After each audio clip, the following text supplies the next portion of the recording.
여러분 안녕하십니까? 한국 사람들에게 영어와 한국어의 대표적인 차이점을 말해보라 이런 질문을 하면 아마 대부분의 사람들은 어순이 정반대다 이러한 답변을 합니다. 네, 한국어와 영어는 어순이 정반대로 되어 있는 것이 사실입니다. 우리나라 영어 교육은 어순이 반대다, 한국어와 영어가 어순이 반대다라는 이 전제에서 출발하고 있습니다. 어순이 반대라는 사실 자체는 문제될 게 없으나 과연 우리는 그 사실을 강조해야 될까요? 이 질문에 답변해 보시기 바랍니다. 정말로 한국어와 영어가 어순이 반대라면 한국어와 영어 사이에 영한 혹은 한영 방향으로 동시통역이 가능하겠습니까? 거의 불가능할 것입니다. 어순 차이는 우리가 강조해야 될 것이 아니라 극복해야 될 대상입니다. 어순 차이 이외에 또 어떠한 차이점이 있겠습니까? 어순 차이 말고 다른 차이점을 말해보라 이런 부탁을 하면 대부분의 사람들은 갸우뚱하고서 좀처럼 답변하지 못합니다. 오직 영어와 우리말 사이의 차이점이라고 알고 있는 것은 어순 차이밖에 없는 것이지요. 과연 그럴까요? 그렇지 않습니다. 우리가 정말 잘 이해하고 항상 염두에 두고 공부할 때 적용해야 되는 것이 영어 단어의 5대 다양성입니다. 오늘은 이 영어 단어의 5대 다양성을 가지고 여러분께 말씀드리고자 합니다. 그 전에 한 가지 또 중대한 통계를 살펴보겠습니다.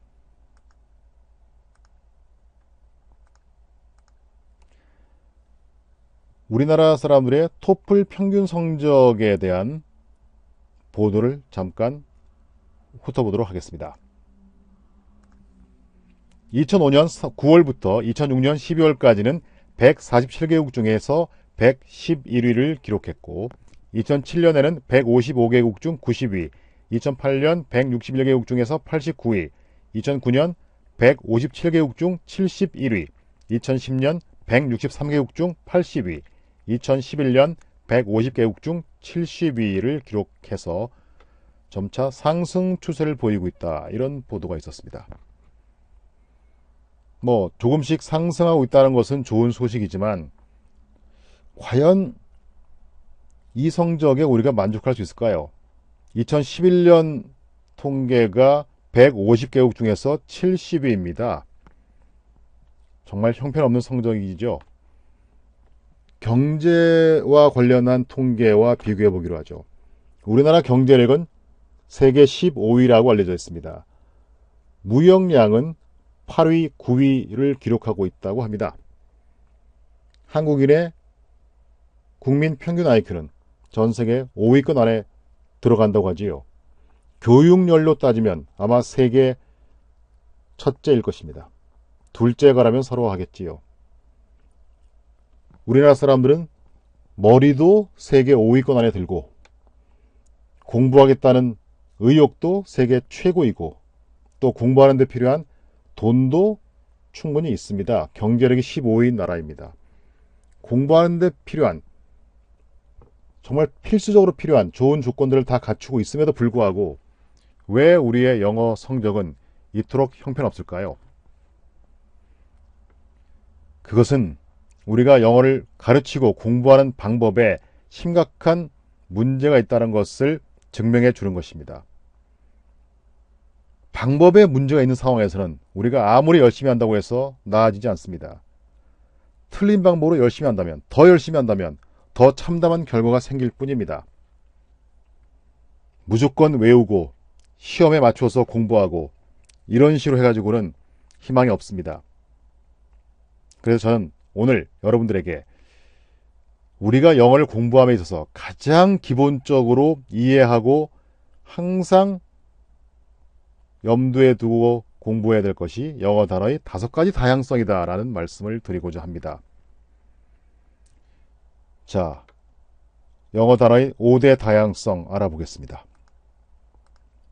첫 번째, 의미의 다양성입니다. 영어 단어는 한 단어가 여러 가지 의미를 갖습니다. 한 단어가 하나의 의미만 갖는 경우는 거의 없지요. 그게 영어 단어의 첫 번째 다양성, 의미의 다양성이 되겠습니다. 두 번째, 품사의 다양성입니다. appropriate. 자, 적당한 이런 뜻으로 다 알고 있습니다. 형용사로는 다 알고 있지요. 그러나 이 단어가 동사도 있다는 것을 아십니까? 동사일 때는 동사화되면서 발음이 약간 바뀌지요. appropriate 이렇게 발음이 됩니다. 그때는 자금을 책정하다 이러한 의미가 되지요. appropriate. 적당한으로 다 알고 있는 형용사이지만 appropriate. 똑같은 스펠링의 동사일 때 우리는 그 의미를 모르고 있습니다. 품사도 하나만 짝지어서 공부를 했다는 것을 보여주는 것이죠. 세 번째 다양성은 구조의 다양성입니다. 단어마다 다양한 구조로 문장 속에서 사용이 되게 되어 있습니다. 예를 들어서 criticize, 비난하다 이렇게 우리는 외웁니다. C-R-I-T-I-C-I-Z-E criticize, 비난하다, 비판하다 이렇게 스펠링 하나와 우리말 의미 짝을 지어서 공부하지요. 그런데 구조를 공부하지 않습니다. 그는 그녀가 게으르다는 이유로 그녀를 비판했다. 만약 이런 문장이 있다면 criticize의 구조를 알아야 만들 수 있습니다. criticize somebody for you 이런 구조가 있습니다. 그러므로 he criticized her for being lazy 이렇게 되겠지요.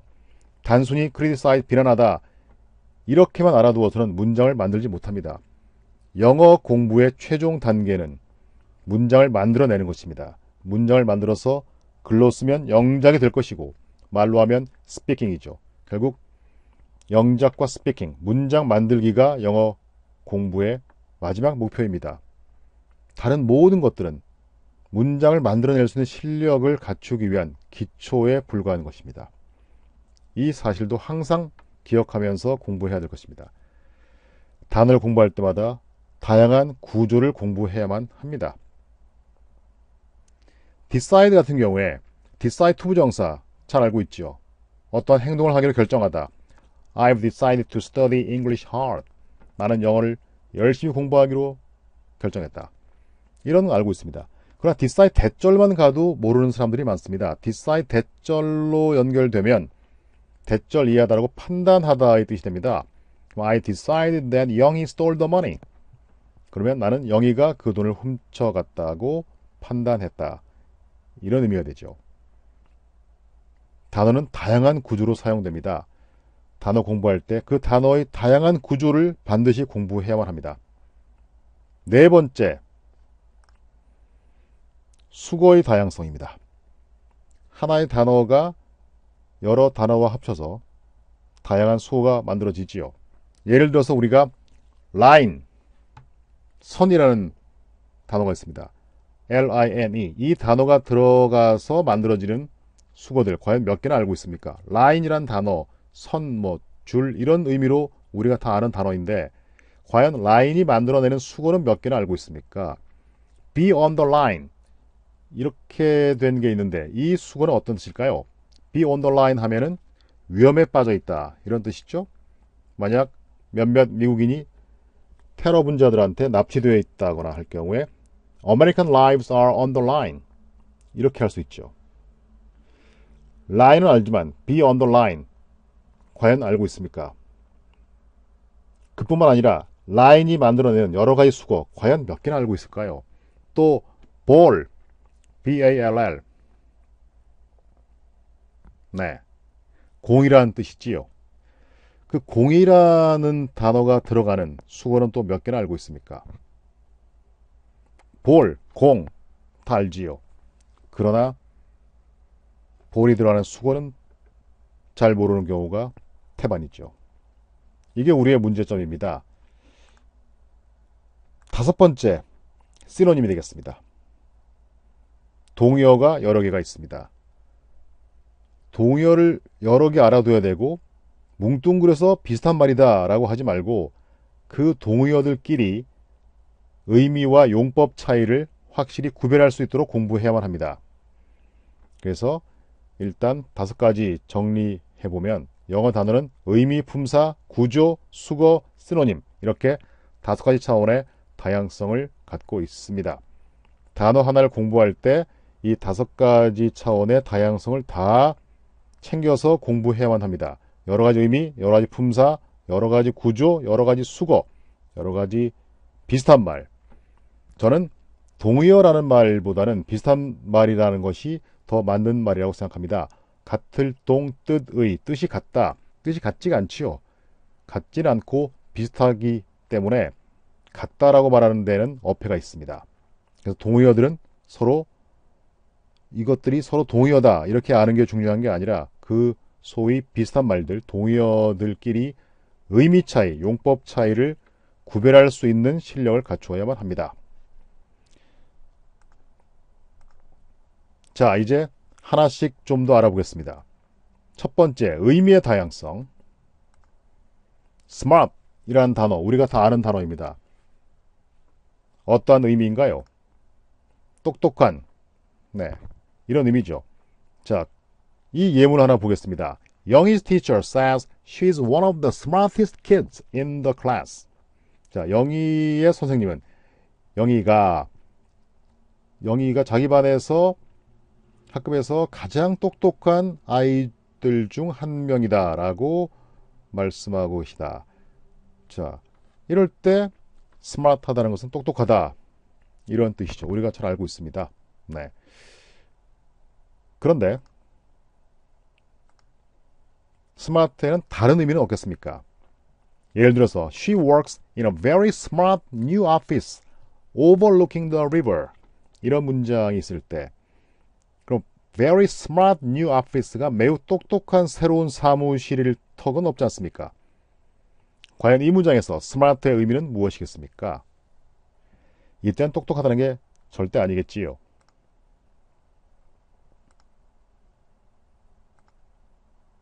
깔끔하다, 맵시 있다 이런 뜻이 있습니다. 아주 새로운, 아주 깔끔한 새로운 사무실, 강에 내려다 보이는 깔끔한 아주 새로운 사무실에서 일을 한다. 이런 의미가 됩니다. 스마트의 또 다른 의미, 깔끔한, 맵시 있는 이 의미는 과연 잘 알아두셨습니까?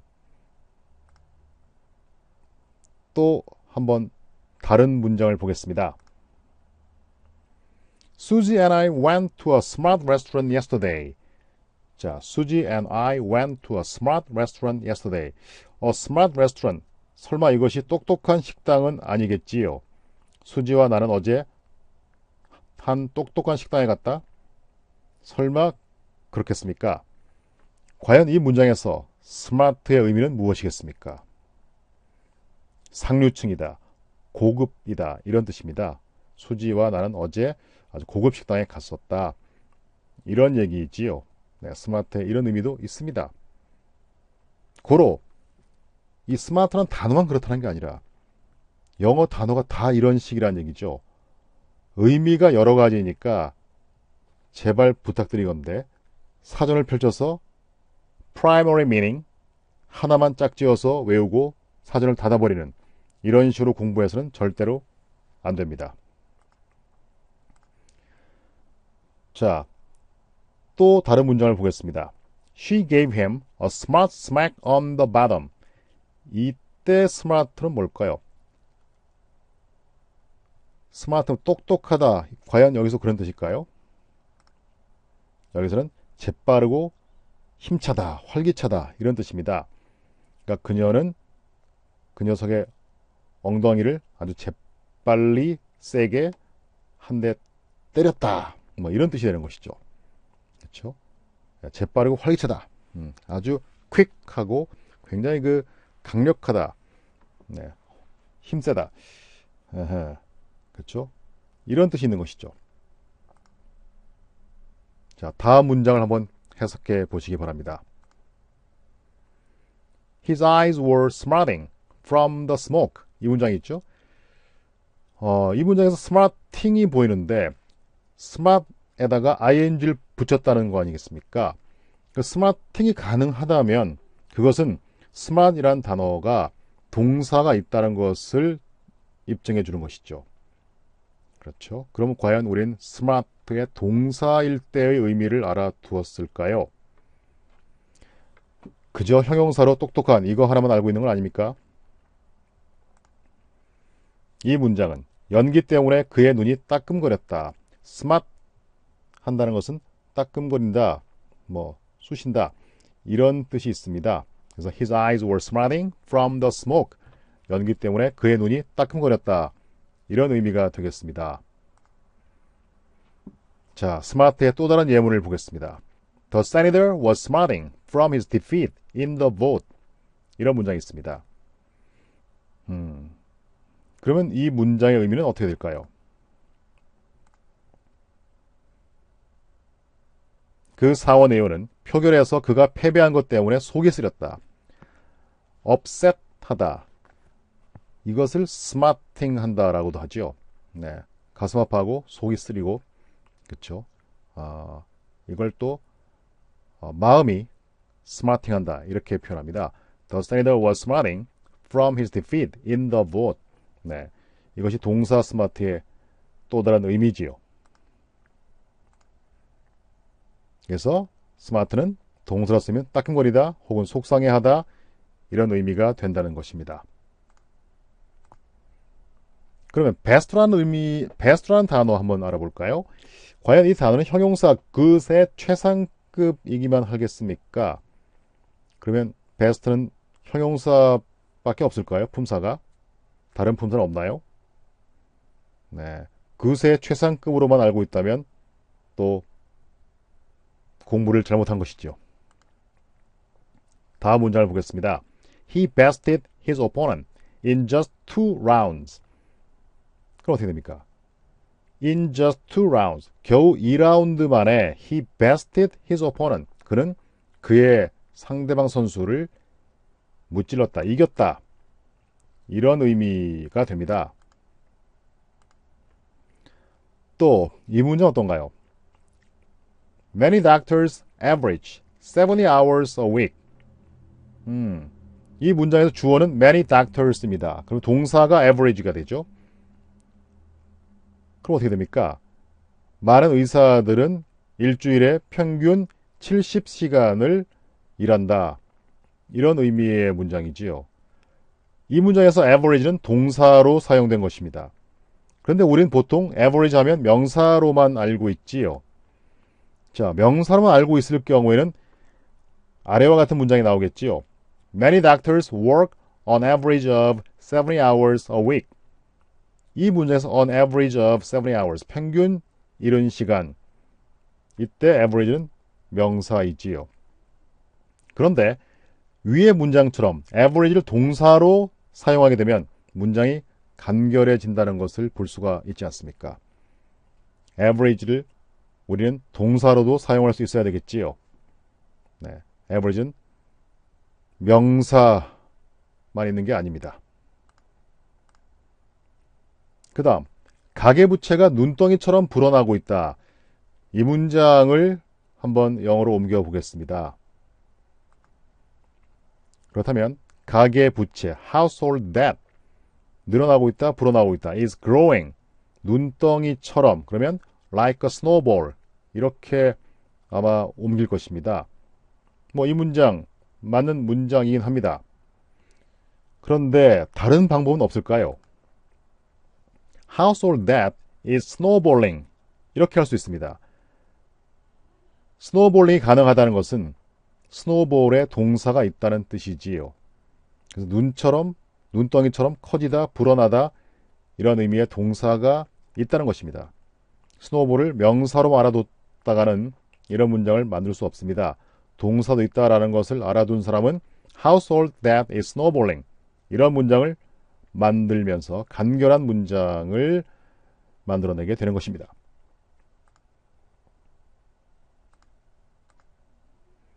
그 판사는 피고에게 유리한 판결을 내렸다. 이 문장을 또 우리가 영작을 해본다고 가정해보지요. 우선 이 문장을 옮기기 위해서 필요한 단어들부터 알아보겠습니다. 피고는 defendant, 어떤 혐의를 받고 있어서 자신의 입장을 변호해야만 하는 이러한 사람이죠. defendant가 되겠습니다. 피고. 그 다음에 판결을 내리다라는 말, hand down or ruling 이렇게 하겠죠. 판결은 ruling입니다. 룰이 명사일 때는 통치, 지배 이런 뜻이 되죠. 만약에 일본의 식민 지배 이 경우에는 Japanese colonial rule 이렇게 됩니다. 그때는 colonial ruling이 아니죠. 네, 잘 구별해야 되고요. 룰은 통치, 지배 이런 의미이지만 ruling으로 해야 판결이 됩니다. 판결을 내리다는 hand down or ruling 이렇게 되죠. 그러면 이것을 종합해서 이 문장을 옮겨 본다면 The judge handed down a ruling in favor of the defendant. In favor of somebody. somebody에게 유리한 방향으로 이렇게 되죠. 그럼 우리는 이렇게 만들 수도 있겠습니다. The judge handed down a ruling in favor of the defendant. 그런데 이 문장 말고 다른 방법은 없을까요?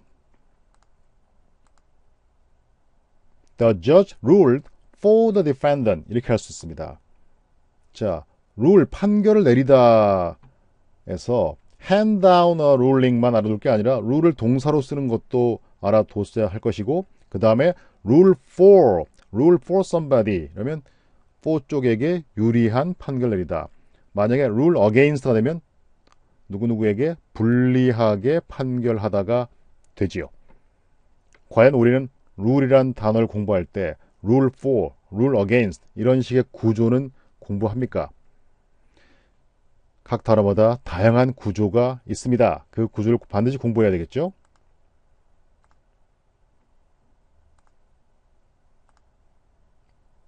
그 다음, 나는 걸어서 출근하는 것이 더 건강하다고 판단했다.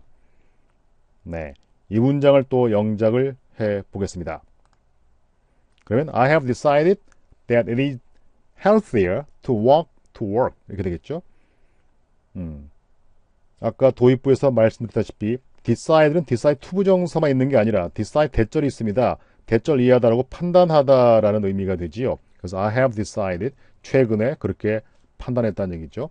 만약 이것도 I decided 단순과거로 한다면 좀 더 옛날 일이 됩니다. 좀 더 먼 과거이고 현재 완료면 아주 최근의 일이면서 상황이 바뀐 것이 없다라는 뜻이죠. 그래서 최근에 나는 이렇게 판단했다. 이런 의미로 문장을 만들고자 한다면 I have decided that it is healthier to walk to work 이렇게 되겠죠. 네, decide도 decide 투부정사 말고 decide 대절이 또 있다는 것입니다. 기소하다를 영어로 하면 어떻게 되겠습니까? 기소하다 의미를 갖는 영어 단어들 뭐 최소 몇 가지 있지요. prosecute, indict, charge 이런 단어들이 떠오를 것입니다.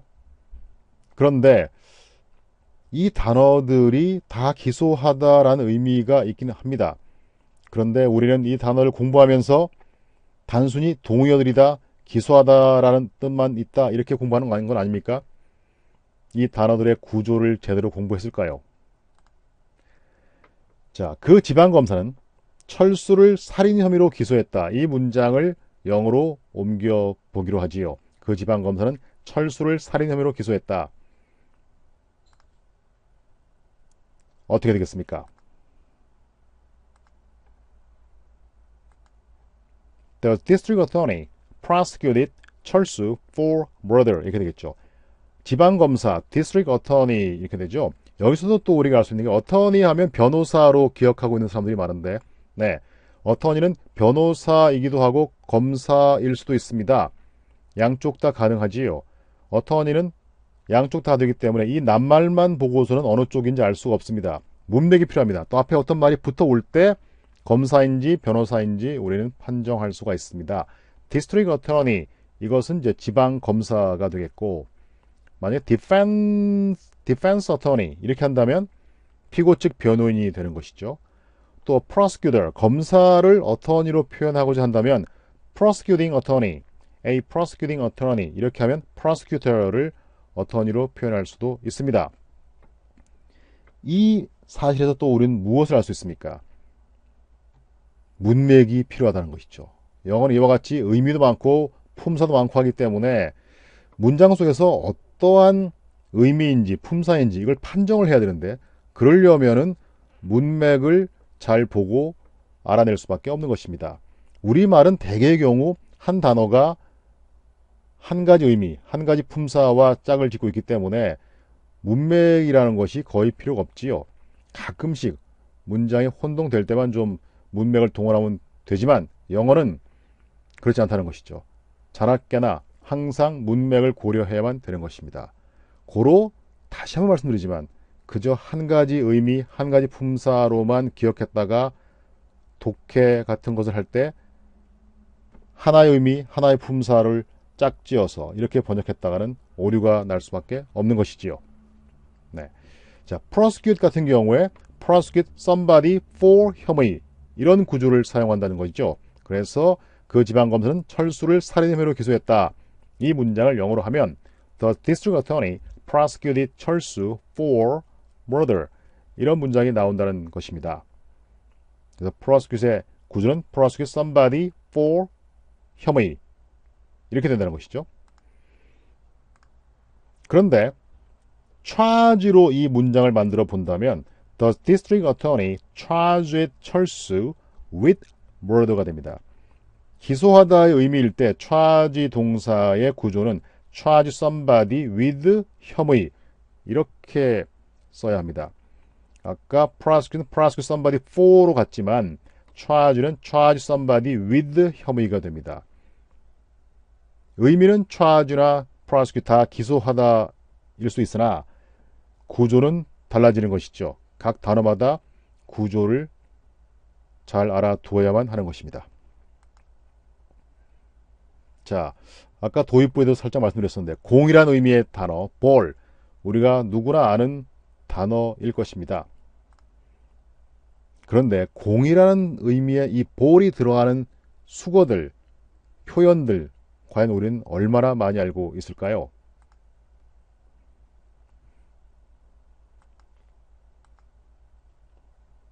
이 문장을 한번 보지요. We really had a ball last night at the party. 그럼 이게 had a ball이 공을 가지고 있었다 그런 뜻이겠습니까? 우리는 어젯밤 그 파티에서 진짜 공을 가지고 있었다? 설마 그렇게 번역하시진 않겠지요. have a ball은 즐거운 시간을 보낸다. 네, 그런 뜻이 되겠습니다. We really had a ball last night at the party는 우리는 어젯밤 그 파티에서 정말 즐거운 시간을 보냈다. 이런 의미가 되죠. 자, 그 다음에 if you were on the ball, 네, be on the ball 이런 구조, 이런 표현이 있습니다. 과연 이 수거는 또 어떤 뜻일까요? 네, if you were on the ball, 네가 정말 집중하고 신경 썼다면, 그렇죠? 네, 그리고 be on the ball 하다, 또 유능하다, competent하다 이런 의미도 있죠. 네가 정말 무능하지 않고 정말 집중하고 신경 썼더라면 this wouldn't have happened. 이런 일은 일어나지 않았을 것이다. 이런 뜻이 되는 것이죠. 또 we made a reasonable offer for the house. 그럼 우리가 그 집에 대해서 합리적인 제안을 했다. 그렇죠? 뭐 집을 매매한다거나 그럴 때 우리가 적절한 가격을 제시했다. 뭐 그런 뜻일 수 있겠습니다. And now the ball is in their court. 자, 그러니까 이제는 그들이 어떤 우리의 제안에 대해서 반응을 보일 차례이다. 그렇죠? 스포츠 경기에서 상대방 코트로 우리가 공을 넘기면 그 공을 상대방이 다시 쳐서 우리 쪽으로 넘기거나 해야 됩니다. 이제 우리가 상대방 코트로 공을 넘겼으니까 이제는 상대방이 대답하거나 반응을 보일 차례이다. 이런 뜻이 되겠죠? 네, 그러니까 be in somebody's court. 네, the ball is in somebody's court. 이런 또 표현이 있는 것이죠. 네, 각 단어마다 그 단어가 들어가서 만들어내는 다양한 수거 최대한 알아두어야 되겠죠.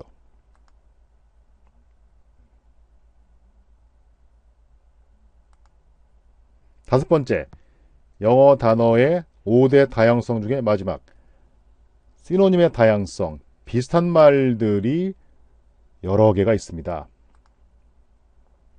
자, 우선 big과 large도 비슷한 말이지요. 네, 근데 정말 의미가 똑같을까요? big event와 large event 같은 의미이겠습니까? 약간 달라질 수 있습니다. 빅이라는 것은 크다, 규모나 사이즈만을 말하는 게 아니라 중요성이 크다라는 의미도 표현이 됩니다. 그러나 large라는 낱말은 사이즈, 규모만 큰 것을 의미합니다. 그래서 big event 하면 중요한 행사다 이렇게 들릴 수 있는 반면에 large event는 그냥 규모만 큰 행사인 것입니다. 네. 또 big boy, large boy 이렇게 했을 때도 또 달라지죠. big boy는 뭡니까? 이때 big boy는 adult, grown up을 말합니다. 몸은 커서 어른이 되었으나 마음이 소년 같다. big boy다. 그렇죠. 네.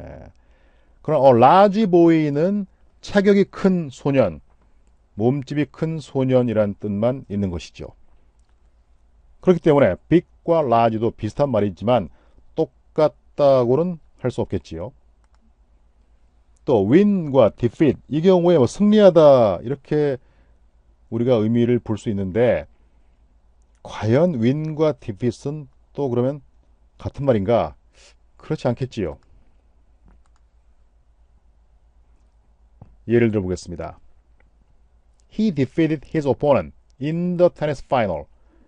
그는 his opponent, 그의 상대방 선수를 무찔렀다, 이겼다. 테니스 결승전에서. 그렇다면 우승을 했겠네요. He defeated his opponent. 이렇게 된다는 얘기죠. 그런데 말입니다.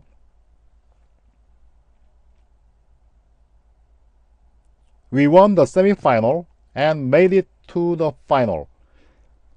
자, 이 문장에서 보다시피 We won the semi-final. 그러면 우리는 준결승전에서 승리를 거두었다. 그리고는 and made it to, make it to 하면 to까지 가는데 성공한다. 이런 얘기죠. 이것도 뭐 나온 김에 말씀드리면 해내다, 성공하다라는 의미도 make it과 pull off가 있지요. 네, 서로 뭐 같은 표현이지만 의미상으로는 똑같진 않지요. make it 하면은 뭔가 해내는 그 일이 뭐 쉬워도 되고 어려워도 되고 상관이 없습니다. 그러나 pull off, pull something off 이 경우에 그 something은 해내기 만만치 않은 일이어야만 하는 것이죠. 어려운 일인데 해냈다. 그럴 때 pull something off 이걸 쓰게 됩니다.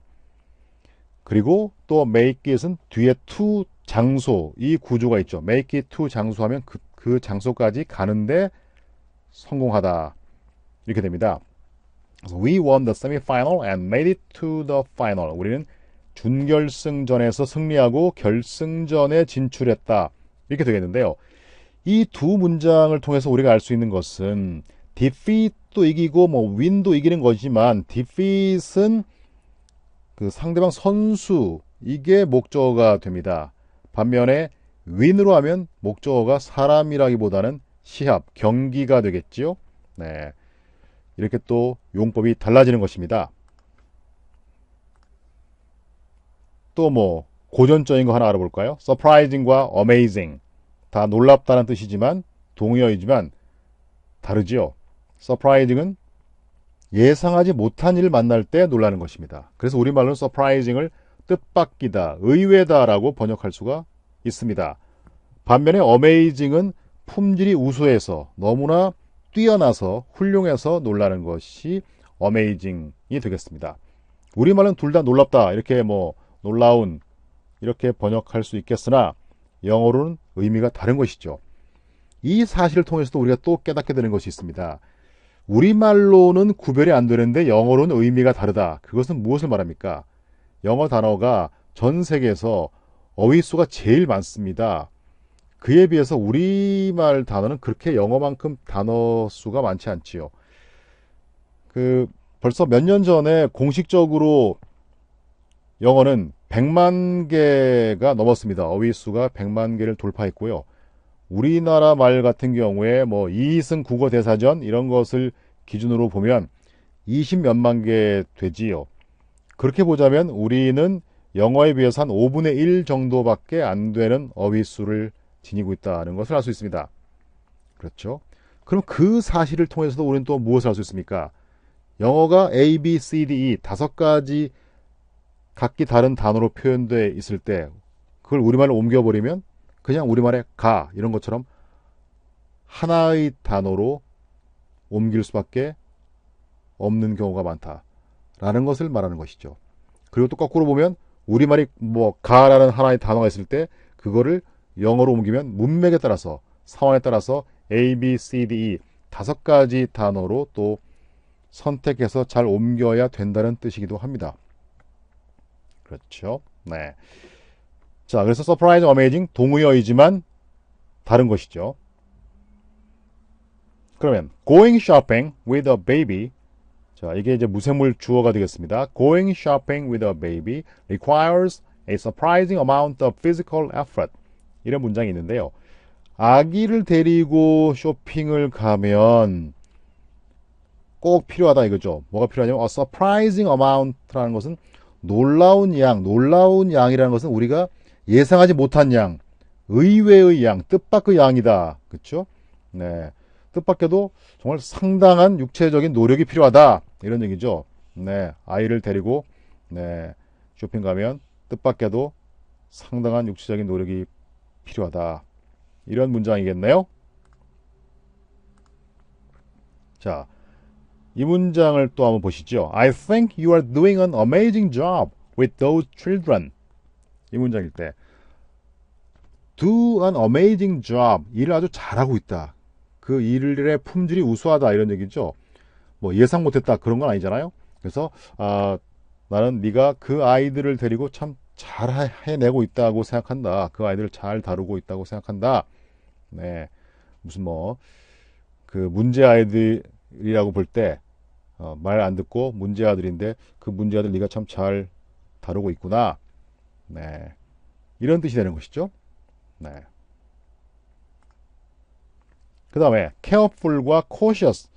이 두 단어의 차이는 뭘까요? 다 조심한다 뭐 이런 뜻이긴 한데 역시 똑같지가 않지요. careful과 cautious. 뭐가 다르겠습니까? We need to be careful. 이 문장과 We need to be cautious. 이 문장은 과연 같을까요? 같지 않지요. careful한 사람이면 우리가 어떤 발표를 앞두고 careful한 사람이면 원고를 몇 번 더 읽어보고 예행 연습을 몇 차례나 더 하고 이렇게 해서 철저하게 대비하겠지요. 그렇게 해야 된다라는 뜻이라면 we need to be careful 이렇게 말해야 됩니다.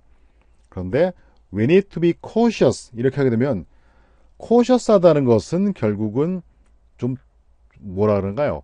겁을 집어먹는 개념입니다. 그래서 우리가 함부로 어떤 일을 하면 안 됩니다. 이런 뜻이죠. 그래서 결정을 내리고자 할 때 옆에서 누가 we need to be cautious. 함부로 그렇게 결정하면 안 돼요. 이렇게 어디 가려고 할 때 옆에서 누가 we need to be cautious. 그러면 거기 함부로 가면 안 돼요. 이런 뜻이 됩니다. 그러니까 cautious라는 것은 뭔가 결정을 미루게 될 것이고 어떤 액션을 미루게 되죠. 그러니까 소심하게 겁을 집어먹고 행동하는 것. 이게 cautious한 것이죠. 네. careful은 좀 더 철저하게 대비하고 그렇죠? 어떤 문제에 빠지지 않도록 위험한 일이 벌어지지 않도록 할 수 있는 모든 예방 조치를 취하는 이런 자세를 보이고 있다면 careful한 것이죠. 네. 그래서 careful, cautious는 또 의미가 다릅니다. 자, 그래서 다시 한번 정리해 보겠습니다. 영어 단어를 공부할 때는 5가지 다양성을 챙겨서 공부해야 되는데요. 첫째가 의미의 다양성. 한 단어당 여러 가지 의미를 이해하고 기억해야만 합니다. 두 번째, 품사의 다양성. 똑같은 품사이면서 품사가 여러 개가 가능하다. 한 가지 품사만으로 기억해서는 절대로 안 된다. 이런 얘기죠. 세 번째, 구조의 다양성. 단어마다 여러 가지 구조가 있습니다. 사전에 다 나와 있지요. 다양한 구조, 또 구조별로 의미 철저히 잘 공부해야만 될 것입니다. 네 번째, 수거. 각각의 단어가 들어가서 만들어내는 다양한 수거들을 많이 알아두고 활용할 수 있도록 해야만 합니다. 다섯 번째는 시노님. 비슷한 말이 아주 또 다양하죠. 비슷한 말들끼리 뭉뚱그려서 lumping together 해서 한 덩어리로 생각하지 마시고 비슷한 말끼리 의미와 용법 차이가 무엇인지 잘 구별할 수 있도록 공부를 해야만 합니다. 그러기 위해서는 영영사전을 여러 개를 찾아보면서 서로 비교해서 어떠한 의미 차이, 용법 차이가 있는지를 자세히 공부해 둘 필요가 있지요. 그래서 단어 하나 공부하는데 굉장히 많은 시간이 들어가는 게 정상이다. 그렇게 해만 한다는 것을 먼저 깨달아 주시기 바랍니다. 그저 스펠링 하나 외우고 의미 하나, 품사 하나 이렇게 그렇게 공부하면서 우리가 하루에 100개씩, 200개씩 단어를 공부하면 잘 되는 것인가? 절대 안 그렇지요. 제가 오늘 말씀드린 것처럼 이 5대 다양성을 챙겨서 제대로 공부한다고 하면 결코 하루에 100개, 200개씩 공부할 수가 없습니다. 하루에 한 10개만 공부하더라도 시간이 다 가겠죠. 그러니까 양에 치중하는 공부하지 마시고 우선 양도 중요합니다만은 양이란 것은 질에 문제가 없는 다음에 양이 있는 것이죠. 일단은 퀄리티에 우리가 포커스를 맞춰야 됩니다. 영어 단어 공부할 때는 5가지 다양성 꼭 정리하시면서 공부하시기 바랍니다. 통역대학원에 가려고 하는 사람들이건 또 어떠한 목적으로 공부를 하든지 간에 다 마찬가지입니다. 우리가 중학교 때 혹은 뭐 요새는 초등학교 때부터 영어를 하지만 처음부터 영어 공부를 잘못했죠. 영어 단어를 잘못했으므로 이제라도 어떻게 해야 됩니까? 한 중학교 정도 수준의 단어의 목록을 구해서 그 중학교 정도 3년 동안에 우리가 배우는 단어의 개수가 많지 않습니다. 한 1000개 정도밖에 안 되는데 그 단어들의 미처 알아두지 않았던 다른 의미들, 다른 품사들, 다른 구조들, 다른 수거들, 다른 시노님들을 지금 또 공부해야만 됩니다. 그렇게 해야지만 우리가 정말 탄탄한 기초 실력을 갖추게 되는 것이고 그래야지만 거기서부터 이제 영어 실력 향상이라는 것이 이루어지기 시작하는 것입니다. 또 높아지면서 한 말씀 더 드리면 그럼 중학교 단어 이렇게 정리하면 될까? 네, 통역대학원을 지망하는 사람들이라 하더라도 중학교 단어부터 영어 단어의 5대 다양성 제가 말씀드린 이 5가지를 잘 챙겨서 다시 단어들을 정리하고 공부해야만 합니다. 그렇게 할 때 큰 발전이 이루어지게 될 것입니다. 네, 감사합니다.